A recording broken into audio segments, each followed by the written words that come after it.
Welcome to the Property Elite podcast. I'll be your host, Jen Lehman, chartered surveyor and co-founder of Property Elite. Stay tuned each week for more on industry hot topics, market updates and new RICS guidance. What about those vacant commercial units? Introduction. I would like to thank Property Elite for the abundance of APC resources they have provided throughout my APC journey. The newsletters, podcasts, and resources have been amazing and undoubtedly helped me get through my APC qualification. I would also like to thank them for inviting me onto their platform, allowing me to share my thoughts. I recently wrote an article about vacant commercial spaces, which I have summarized below. This is a follow-up article where I focus on the implications of vacancy on the APC competencies. What about those vacant commercial units? As a result of the internet and more recently COVID, if landlords want to attract demand to their space, they must offer something unique, whether that be on pricing, quality, or even as simple as collaboration and networking opportunities. Those not able to offer this are likely to have their spaces remain vacant.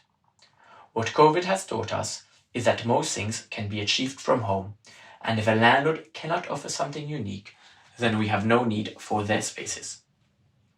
So what about those spaces? Landlord must be encouraged to let their space in its existing use, convert it to much needed residential use, or even consider more radical approaches such as urban farming. Whatever the approach, vacant spaces must be minimized. Vacancy from an APC perspective. In this article, I focus on vacancy from an APC perspective. Vacancy will be relevant to most competencies, whether leasing and letting and how to avoid a vacancy, purchase and sale, understanding the implications from a prospective purchaser or seller, or valuations, understanding the impact of vacancy on value. Vacancy has implications on many more competencies, but I will focus on those I am most familiar with, namely inspection, leasing and letting, purchase and sale, valuation, sustainability, and planning. Inspection. If a property is vacant, one must ask the question, why? A great way of finding out is inspecting the property and the locality. By doing so, the surveyor will find out if there is a general vacancy in the area or if it is specific to the building. If location related, the surveyor can evaluate whether it is due to a lack of public transport, too much supply on the market, or because of a general downturn in the wider economy. If building specific, reasons include the space recently becoming vacant, major refurbishment works planned, or the landlord's intention of putting the property up for sale. Additionally, when inspecting, one can look for signs such as building structure, specification, defects, and whether any of these are the cause for vacancy. Leasing and letting.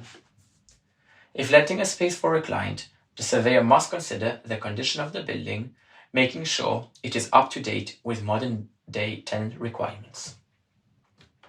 This will allow the surveyor to understand if the building requires a comprehensive refurbishment or a light touch refurbishment, such as replacement of the lighting.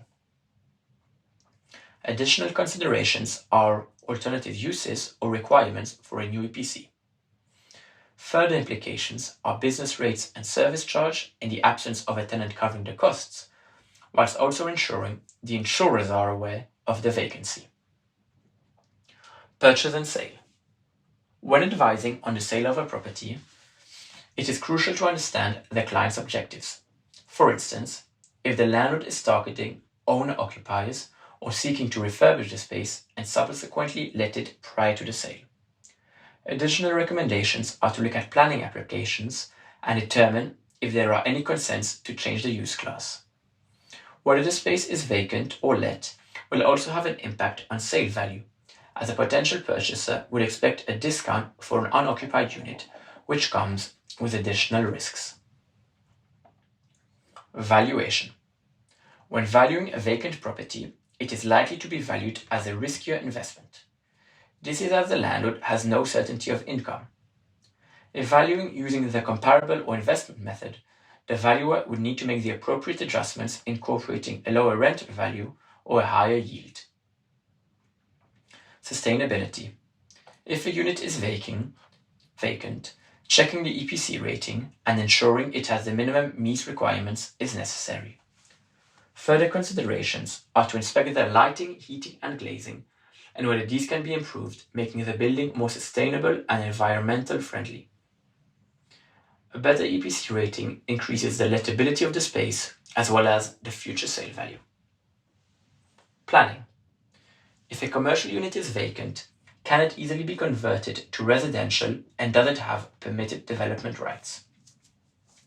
Checking for past planning applications and if there have been any previous consents to build additional floors.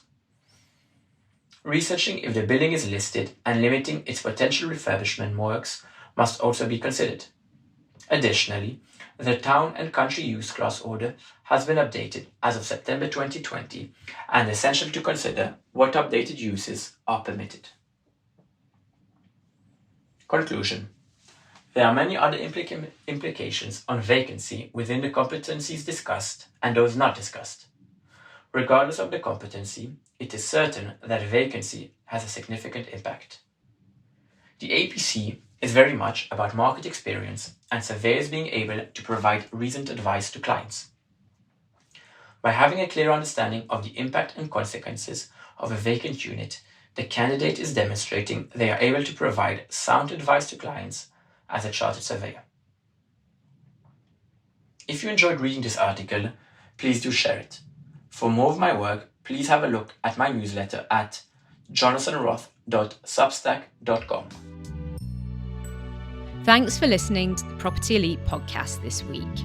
Head to our website to check out our full blog, free and paid support resources and services, free consultation for every single RICS APC and ASOC RICS candidate, and also ask us any questions you have via the website chat blog. See you next week.